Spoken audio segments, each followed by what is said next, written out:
All right, welcome to Casual Chat with Brian Germain and our guest, Omar Alhegelan. Welcome, Omar. Thank you, Brian. It's a pleasure to be on here with you, and I appreciate you inviting me.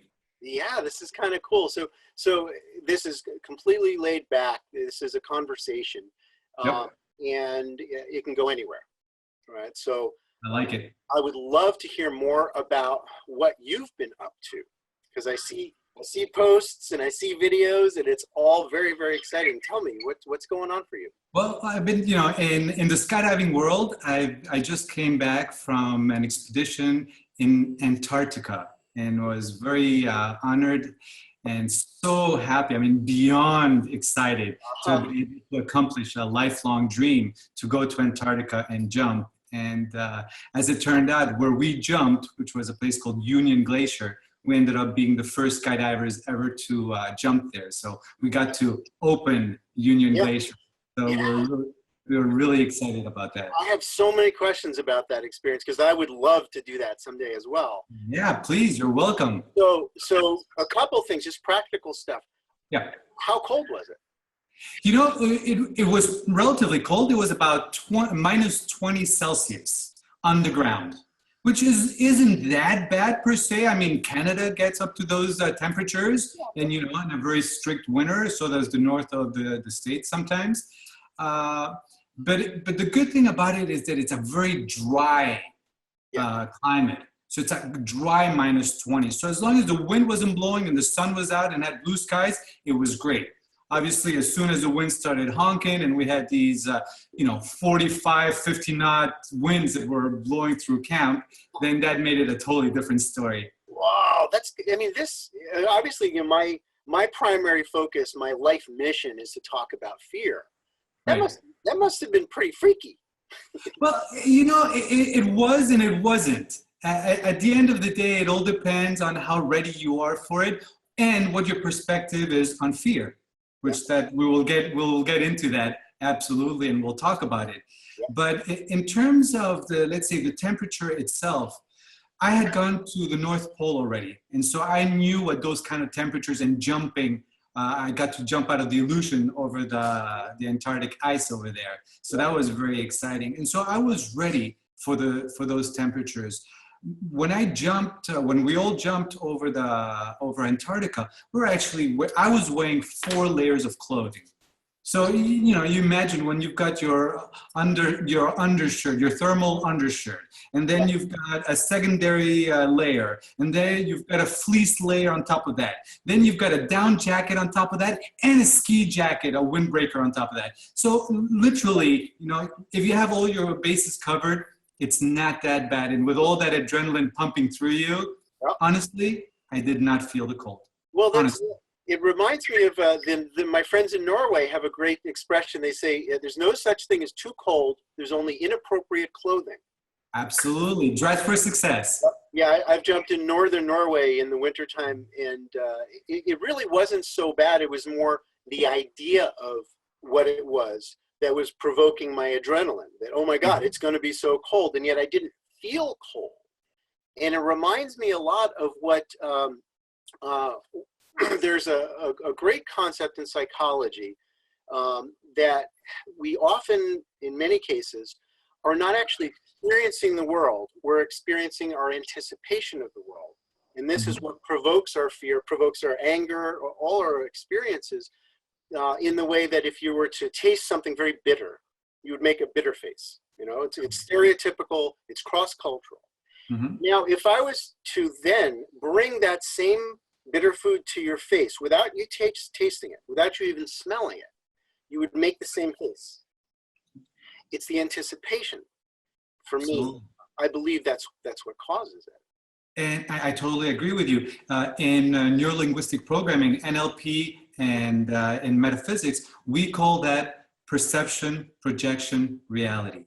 When you perceive something to be a certain way, then your projection of that thing becomes one way, and in turn, your reality that you've created is hinged on that. Yep. And so very much like your example, absolutely, 100% correct. Yes, indeed. Yes, indeed. So I think that it brings us nicely into this topic of how do you wear your fear. You know, it's natural to have a flash fire of fear. That's the way I think of it. That fear is a fire, and sometimes you get these little puffs. Hey, sorry, you know, the grass was dry, it happened, you got afraid. You got a spike of energy in your body because something scared you. The question is, does it turn into a forest fire? It does turn into a forest fire, but the forest fire that I believe it turns into is a forest fire of positivity and success. Mm-hmm. And I'm a firm believer of that. And you know, when I learned this, Brian, it was when I started base jumping. Yeah. When I started base jumping, I realized that fear wasn't something you should be afraid of. Oh, my light just, I guess, died and ran out. I'll just get a little closer. You'll look good. Yeah. I realized that fear was not my enemy. It wasn't something that I needed to run away from, but rather fear was my friend. Yeah. Fear kept me alive. Fear kept me in check. Fear let me do the things I needed to do in order to get to where I wanted to be. Yeah. And so the example, base jumping, fear made me make sure that I packed my canopy correctly in my container. Fear made sure that when I hiked up a cliff to go jump it, I did it properly and I didn't fall off and die before I even got to the exit point. Yeah. Fear. And to this day, whenever I jump, I stand on the edge of the abyss, on the edge of whatever, the cliff, the building, the antenna. My knee starts shaking. Yep. The adrenaline is pumping. The fear is going through me. And, you know, you go through this little mental checklist. Have I done this right? Have I done this right? And that's why fear keeps you alive. Mm-hmm. And that's why I embrace fear. Right. I think it's important just to sort of share my language distinction. Yeah. To me, the way I define fear is when the adrenaline levels get so high and the negative visualizations get so frequent, the sort of looping, that mm-hmm. we get drawn into this negative reality we actually created in a variety of ways.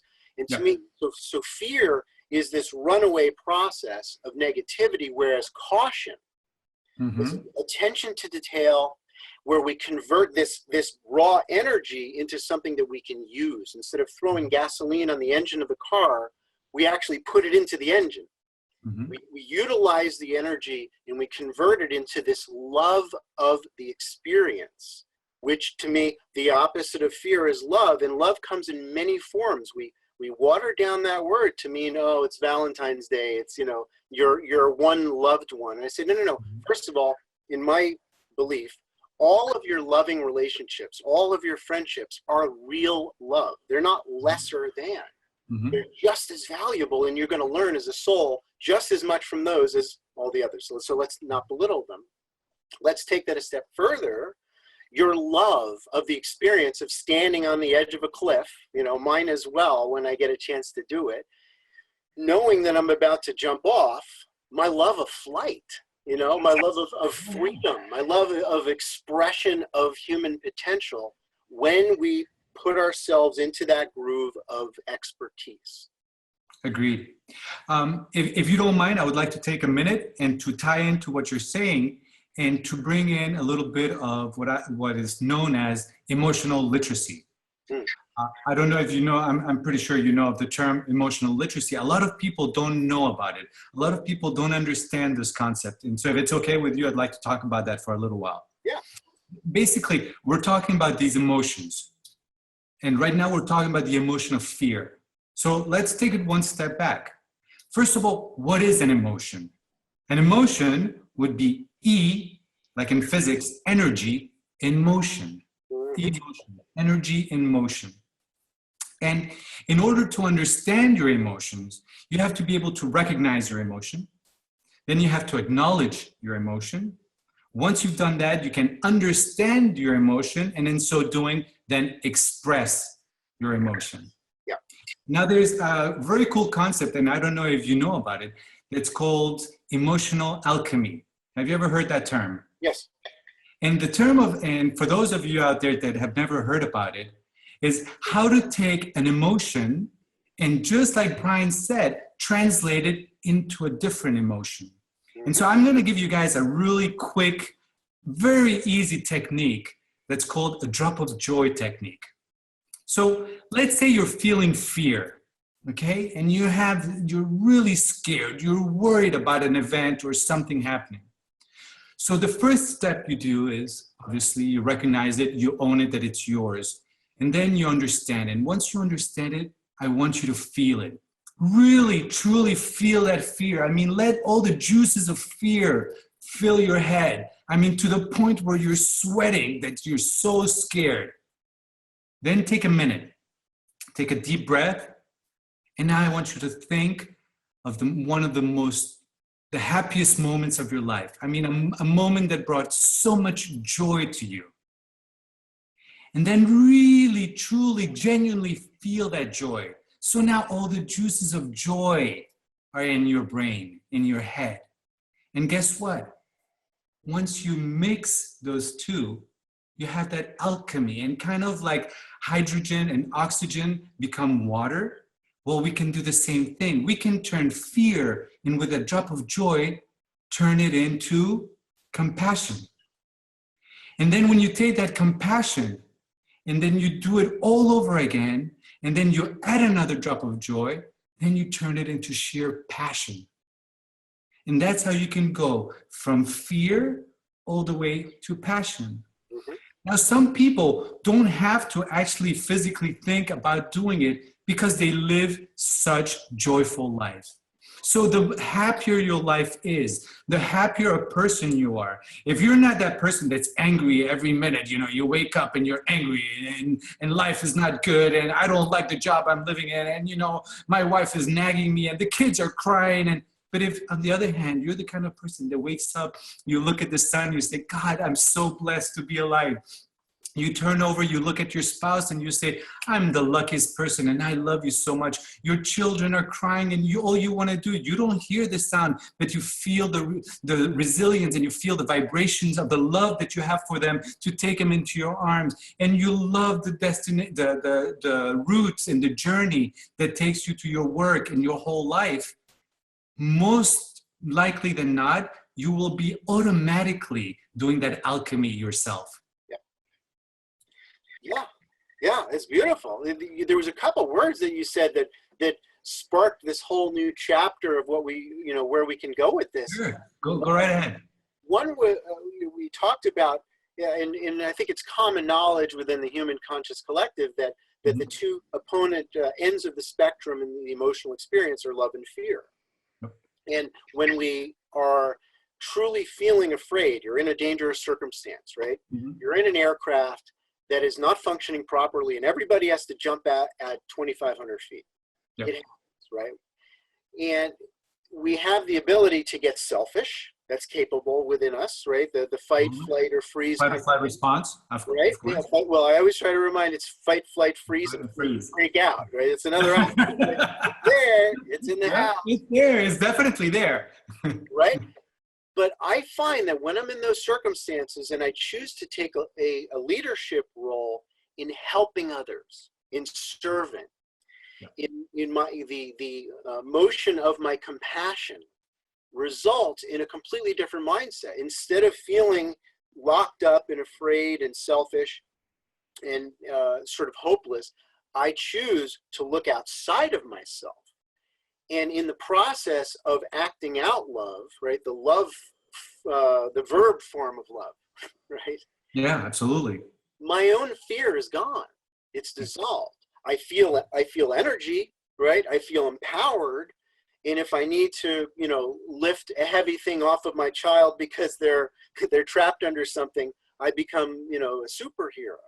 We know we're capable of it. So the energy gives us a lot. But when it's funneled into this path of service, my experience is we've really tapped into something huge. And I'm seeing that coming out in so many different ways right now in the world. People are sort of in shock and awe because so much has changed in the past month that people are terrified. But when they take action towards helping others in raising awareness, it really does something beyond just this shock and awe. Move to the back seat of the bus and just watch it all happen. Let's be proactive. Let's be productive. Let's be creating of what we actually want. We're not shouting into the darkness, not freaking out about it. Let's be the solution, not the problem. I totally agree. And unfortunately, fortunately, we have a lot of people such yourself that are doing this, and we're seeing that. But the majority is still at this point that they're so gripped with fear that they're doing that knee-jerk reaction. They're not taking the time to really analyze. They're not taking the time to see what it is that they can in fact do to make this more beautiful world. Just today I had, interesting you should mention that. Just today I posted, well, let me go back just a little bit. I'll do a little shameless promo plug here. I started with a group, a bunch of us started a new, I don't want to call it a company, but called LiVE Talks Live, exactly. And basically, thank you. So we're 7 coaches from 7 different nationalities, 7 different backgrounds, and every week we address a new topic, and the 7 of us take 1 day each, and we address these topics. So the story is the following. It's all on Facebook, by the way. So I was posting a talk that my friend Aid did yesterday, and he did a very passionate, wonderful talk about love. Aid is from Kuwait. He has a beard, nice, relatively long beard, a Kuwaiti. He's darker skin. And so I posted the video on my page. A gentleman goes on there and he goes, he pretty much just puts an angry comment, a racial, not so nice comment about the guy. And it brought about this whole interaction between myself and him. I mean, he only responded a couple of times. But the reason why I'm mentioning this is that, you know, when I first read this, I was taken aback.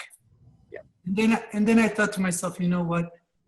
This is exactly why you're here.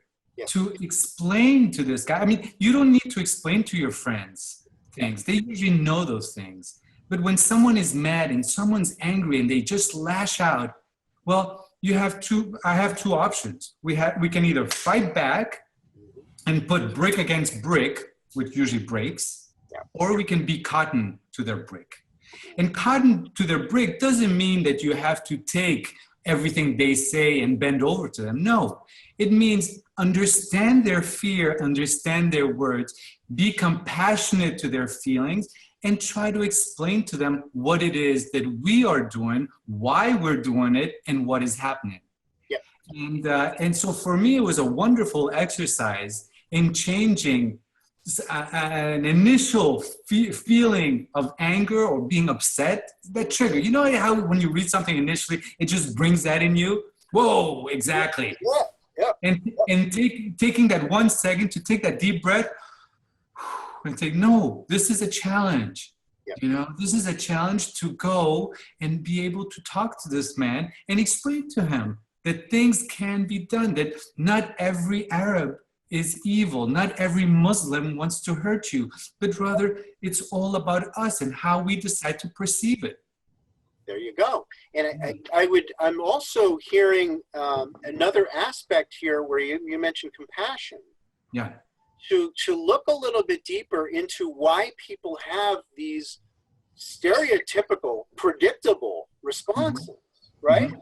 We are a product of our culture.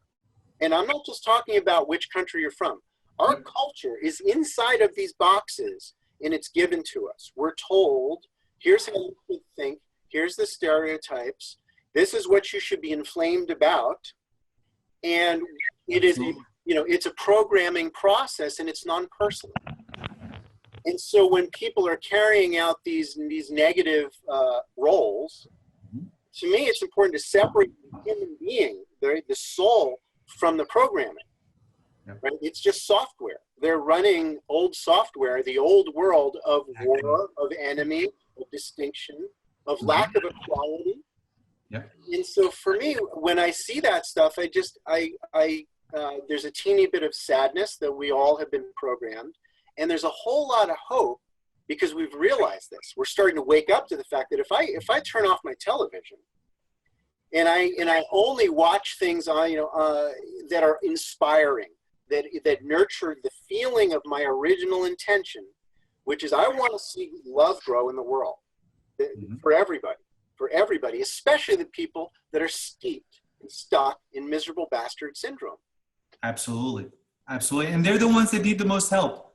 And, that someone once said, and I agree with this comment completely, that if we were just able to educate, if we were able to help and give a more formal emotional education to these nefarious people, you want to label them terrorists, whatever term you want to use, we wouldn't be in the problem, in the predicament that we're in. It has a lot to do with hurt feeling. The same way, I'm sure you've heard it said 100 times, when people talk about gangs, when there were those big issues, when gangs were the major problem in society about 20 or so years ago. And people are like, well, there's no more family nucleus. The family nucleus is gone. There's no more family meals. And so where do these kids go? They go and they find their family where? In gangs. Yep. Because that's all that they know. That's all that they understand, and they take them in. They take them in, they become part of their family, so now they do whatever it is. The same thing with radicalization. It is a type of radicalization. And this is what's happening. And so why is it all happening? It's happening because of a lack of emotional education. And you know what? You and I are lucky to a certain extent because we've pushed beyond the norm of education to try and understand this kind. I mean, trust me, how many of us were taught men aren't supposed to cry? No, you can't do that. That's what women do. Well, excuse me? Yeah. But it's not really our father's fault. They just did the best with the information that they had. They were just trying to watch out for us, and they figured if I tell them this, then my son is going to become a man. Well, they didn't understand that I can still become a man without being thrown into these kind of stereotypes and just given more education. Absolutely. To look at a human being, regardless of the package that they're in, male or female, or which race they're from, or which planet they're from, doesn't matter, right? Doesn't matter. There is a soul inside that has basic intentions. And to me, what makes you, what your parents hoped you would become, is not that you're macho, it's not that you're rich, it's not that you're successful or that you have 100 kids. Virtue is the word I want to bring into the conversation here, is what is virtue? What makes somebody of value to the world? Authentic virtue. And the word morality is sort of tilted, so I'm not going to use that word. Right. When you care for a homeless person as you walk down the street, I keep a pack of really healthy snack bars in my car. Because every time I stop at a red light in the Washington, D.C. area, there's a homeless person. Sometimes I give them $1 or $2 or $5. But mostly I'm thinking, this guy needs to eat. Does he have a hat? Does he have a coat? If we don't take care of our homeless, who is? Yeah, and that is virtue. That's virtue. That is virtue. And so that's the question I want to ask the world is, what else is virtue? Where else can we go with that in our fearless attention to that intention? Yeah. And I think you bring a very valid point. And part of it, I think, is we have to understand the concept, and the Dalai Lama said it best in terms of the one thing that we all have in common, or the one inalienable right, if you want, is we have the right to be happy. And it, like you said, it doesn't matter where you're from, it doesn't matter what color you are, it doesn't matter what religion you are, everybody has the right to be happy. And if you understand, if you can be virtuous and understand the simple concept that every man or woman has the right to be happy, then there's a bond that is created with everyone. Yes. And instead of looking at all the differences, let's start by looking at everything that we have in common. At the end of the day, I don't care what religion, what color, what ethnic background you're from, we all bleed red. It's that simple. All our bloods are the same color. And that's one thing. The second thing is we all have this right to be happy. Like I look at your face and it makes me happy. I'll be honest with you. You have this beautiful face. Well, and hey, it takes one to know one. And you know what? It's been years and years, and I've always told you this. I respect you madly, and especially the way you communicate and you verbalize. The posts that you put on Facebook are always so inspiring and always so uplifting. Thank you. And that helps a lot. It helps me, and it helps everyone around you, because it's everyone that you get in touch with, everyone that you connect, then gets tuned into that vibration, and they take that vibration and let it resonate out. And so I thank you personally. You're very welcome. All your help that you've done and everything that you do. What else would I do? Oh, wow, it's beautiful. It's beautiful. Please keep doing it, whatever you do. Like I say, what else would I do with my time? And you as well. I mean, you've always had this really admirable quality where you show up for every conversation 100%. It's a rare quality. You truly pay attention when people are speaking. You truly are. You're not waiting to talk. You're actually hearing people, and I can feel the openness of your heart. And it's that kind of attitude that, in my experience, it leads people to be authentically happy. Absolutely. You're totally correct. And you know what? This brings up a topic, if I may, of communication. And like you just said, you know, most people that you talk to, they're not even listening to what you're saying because they're so worried about what they're going to tell you, what their reply is going to be. You know, they say, hello, hello. Then you throw in a question or a statement, and then they're thinking, oh my God, what am I going to say and respond? And they've stopped listening to anything that you said. Yep. And so communication is such an impediment to actual activities in this world because so few people take the time to actually listen, to listen and hear what the other person has to say. It's huge. It's huge. And the listening skill is, to me, it comes from an openness within ourselves, a silence within ourselves. And if we're not comfortable with silence, then there's an awful lot that we can't do in this world. And you know, that inner peace that gets built upon activities, and maybe you could call it inactivities of sitting in silence, right? Because there's lots of things that I do. Climbing mountains is a big one for me, even small ones. I'm in a silenced place. And if I can cultivate this through repeated, deliberate exposure to this experience of being absolutely focused and absolutely silent on the inside, then when I really want to open my heart and my mind to another human being, I can actually be an open chalice. Yeah, absolutely. And it's not that easy to do. Absolutely. That's wonderful. Yeah. Very true. Yeah.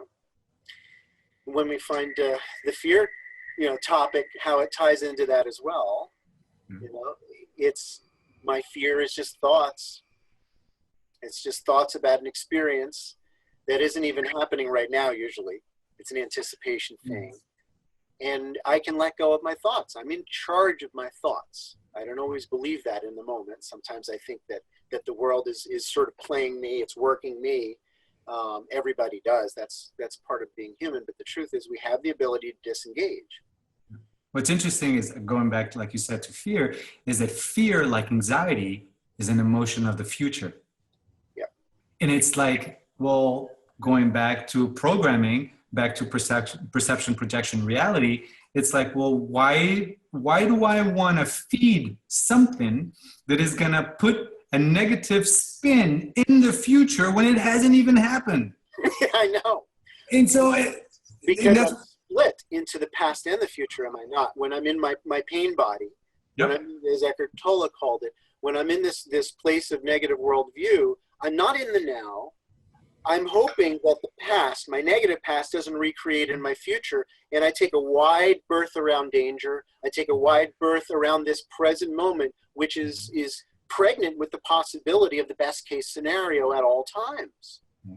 But I can't get there when I'm stuck on this, I hope that doesn't happen again trip, do I? And then all you're doing by being stuck and thinking of that is you're projecting that into the future and therefore kind of making it happen. Self-fulfilling prophecy.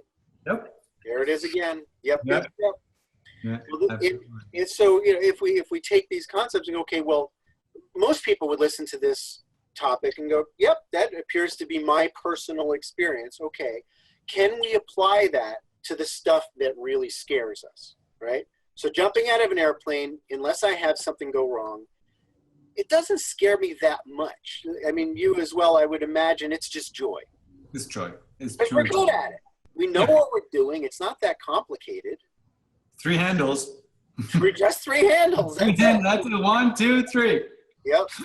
Not so bad. And so for me, my soul journey happens when I'm outside of my comfort zone. When I'm talking to a stranger.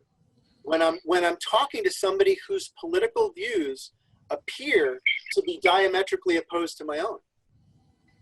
Understandably so. And to create this sense of human unity, I'm going to have to go there. I'm going to have to reach further out. Like when you've got an orbit going in free fall by accident, right? Yeah. Most people have had that. Yeah, absolutely. Why can't I get this orbit started? Because both people are aggressing. They're in attack mode. And nobody is finding their own zen to say, I'm picking my own heading on the horizon. And the other person might take one orbit around and realize, oh, you're in zen mode. That's where I wanted to go in the first place. Sure. And so this lesson that we've learned in a place of joy, I think it can be applied to much more important matters. Yep. And it can be applied absolutely in creating the kind of future that we want. And now more than ever, with the political situation the way it is, not just in America, but coming up in Europe and the rest of the world, Sure. I mean, we're finding ourselves in crisis mode. And in this crisis mode, well, like we've talked about, we have 2 options. We can either just fight it and go against it, or we can try and create a more positive, better world and create and put better energy into that world so as to make the world that we want out there. Because we do have that power. And like you said, if we have the TV on and we're just watching CNN and Fox News, guess what? You've got that perceived reality that's what the world is all about, compared to the person who doesn't have a TV, doesn't watch TV.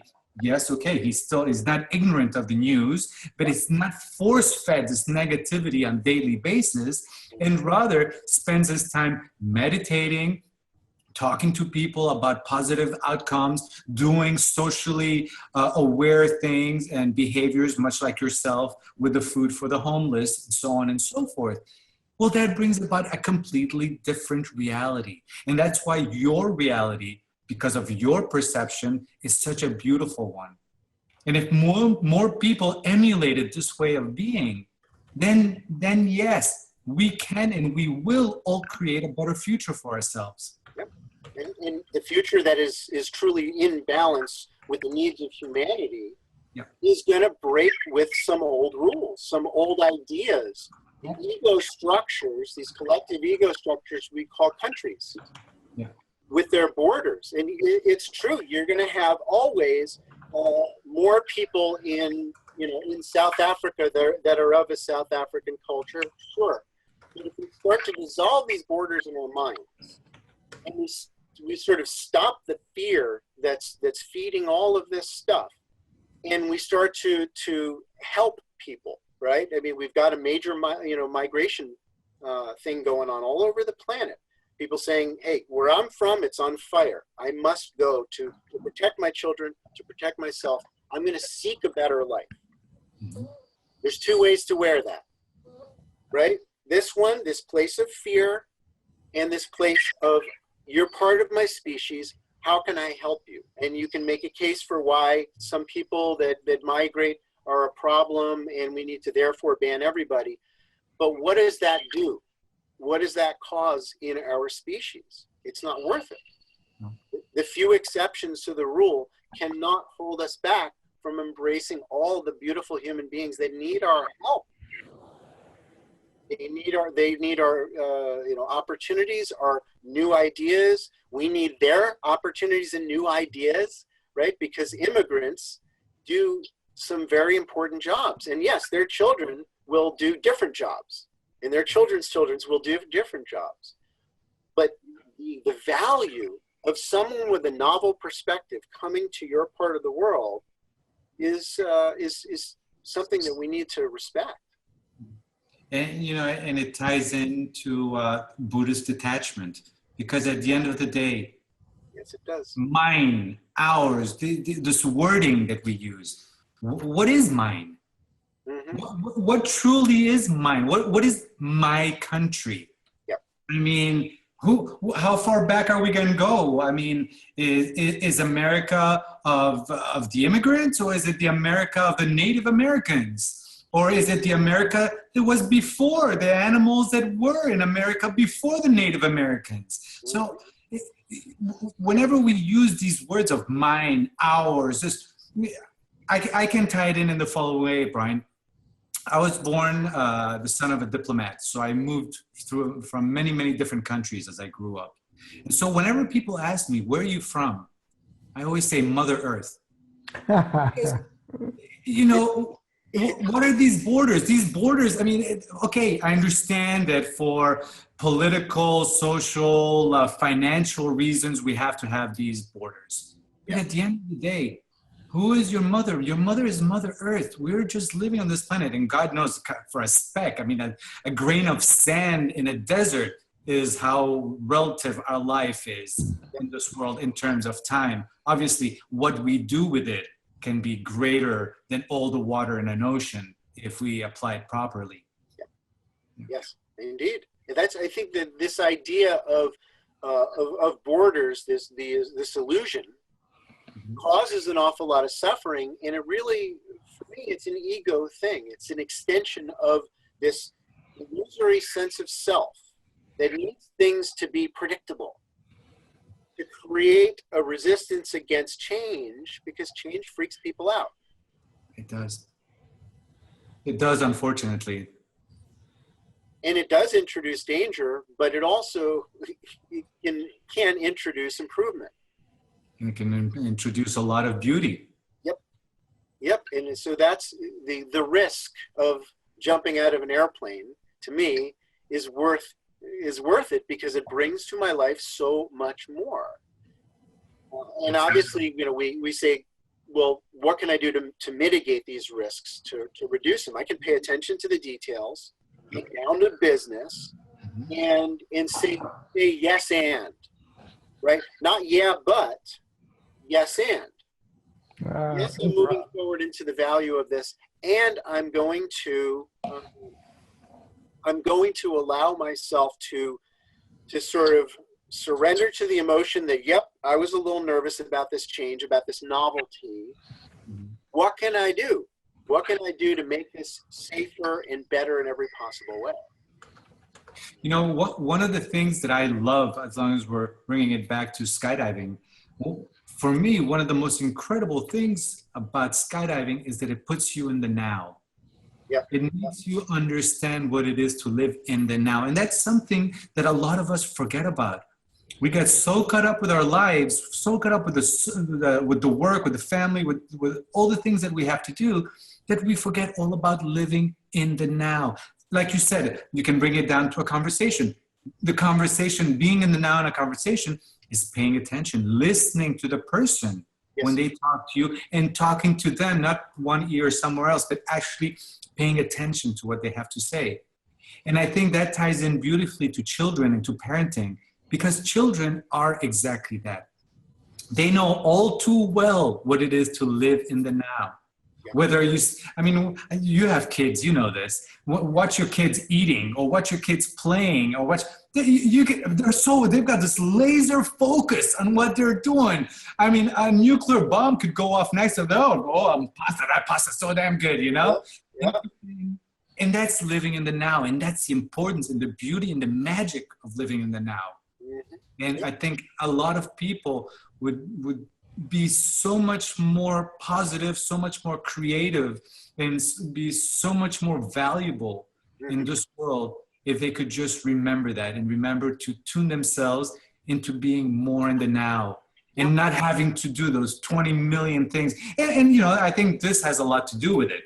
You know, this computer right now that everybody deals with, everybody has 24/7. You and I lived in a world where we had to go to payphones.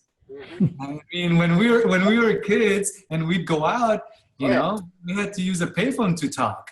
And now everybody's multitasking because they've got calls coming and I got to send an email and I got to do this, that they forgot what it's like to be in the now. Yep. Yeah. And it ties in very well with what you were saying about happiness. We don't derive happiness. I mean, sure, we can get a pleasure sense from remembering something or anticipating a future event. Absolutely. But it's happening in the now anyway. It's my focusing in the now. And when you see a child playing, exactly, they are so saturated into this experience that they really are feeling pure joy. Absolutely. Absolutely. And we are children also. I think that's important to remember, that we're just them later. But we take on this role of grown-up, you know, and I have to now be responsible and not have my emotions swing all over the place the way a child would naturally. And then I wonder why my energy sometimes feels stifled. Maybe it's because I'm not allowing it to just do its natural fluctuations, and I'm pushing against it. So in an effort to stop my lows from getting lower, I find myself doing the opposite, where, you know, my highs don't get as high. And it's my fault. Yep. Because I wanted to be, you know, even keel. Whenever I used to speak to students or to friends or family about skydiving, I always used to say, it's the biggest sandbox in the world. It's a sandbox in the sky. I'm a little... there you go. Yeah. That's part of it. You have to let that kid out because he's within you. She is within you. And so you have to let him out. You have to let him play and manifest themselves in every way that they want to. Yep. And, yeah. It's very true. It's funny because it was Wayne chimed in. He said improv. That when we're dealing with things that are rolling like that, life is improv. Completely. And which is scary, right? If you stand up and do an improv comedy skit with some friends, you have no idea where it's going, or you're standing up, you know, giving a presentation with a few of you, and you're just sort of letting it roll. You're just spinning. It is scary until you just surrender to having the fun of it, you know. Go with it. And there you go, wow, this is actually quite easy. And so we're always have the potential to stare in the direction of what if I can't. But we also have to remember to look in the direction of what if it goes well, you know? And you learn that you know more than you thought you knew. You have more skill than you thought you have when you let love and joy sort of put that in the driver's seat. And Wayne just said improv equals being in the moment. Yes. And to that extent, I totally agree. Yep. Yeah, there it is right now. I mean, my favorite skydive is when I go out with somebody like you or Mike Swanson or a lot of people like that are just comfortable with anything that happens in free fall.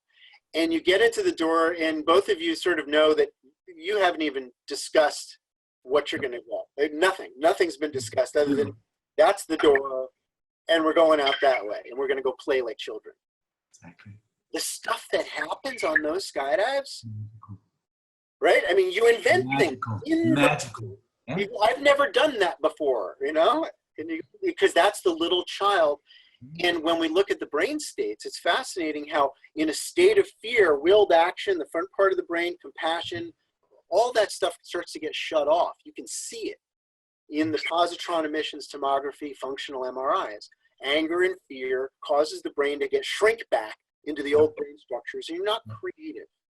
Yep. But the creativity starts to come out when we allow ourselves this experience of sort of natural kinetic energy, natural joy. Absolutely. And suddenly the fear is not really a factor. That's a beautiful thing. It's an amazing thing. And I totally understand that concept. In Eloy, we used to call them funky chickens. We're going to go do a funky chicken. It's just go out of the door and let yourself fly and just play with the person, because you trust the person you're going with. So you know that they know enough so as not to have a problem, not to have a collision. And as long as the collisions are out of the way, then it's all about experimenting. It's all about having fun. And it's all about releasing into the cosmos, into the world, all the energy and all the fun. And like what we said, be in the now. Yeah. Completely being in the now. I think what you just said was really good, because the safety has to also be brought into this part of the discussion, right? Not just with skydiving, but with all relationships, right? This is a relationship. When you go up and you do a two-way, Yep. You have to have a couple established things. Nonviolent communication, for one, in relationships. Mm-hmm. Not threatening the relationship. That's part of it. No, Mm-hmm. you're right. Not stonewalling. Making sure that you're able to communicate in a way where the conversation can go anywhere, but you've created some boundaries where it stays civil, it stays joyful. And I mean, I've got friends that have very different political views, and we'll get into, sort of let it meander wherever it goes. Mm-hmm. And some of them are able to really play within those roles, and we have fun with it, and we find connection between our viewpoints. And sometimes people don't have that intention to remain civil, and the conversation comes to an end. Yeah. Absolutely. And we've seen that with every aspect in our lives today, especially in what's been happening since the election and the upcoming elections in Europe and so on. Yeah, absolutely. Well, we've got to be fearlessly defending love. We have to, because love is the only path. It's the only path we can actually take. Because, I mean, you can hit your head against the wall as much as you want. You can just keep trying and be stubborn and take your approach. But at the end of the day, if that is love and your whole concept is of pushing love, then that's fine. Yeah. But if it's not, you're not going to get anywhere. Yeah. And the whole point is that we want to help one another. We want to live. It doesn't matter if you're a Muslim or if you're a Jew. It makes no difference. We got one of each in the house right now. There you go. We're human beings, and it makes no difference. A lot of people, at the end of every talk that I do in Life Talks Live, I finish and I say, and I close like I always do, with love, peace, respect, salam, shalom, namaste. People are like, the Arabs are like, you said shalom. I'm like, yes, it means peace in Hebrew. Well, who cares? Yep. And what happens is a lot of people get so hung up in words because they don't understand what the words are. Yep. Like I said, we were speaking about emotional education, standard education, normal scholastic education. What's it called? Etymology, the study of words.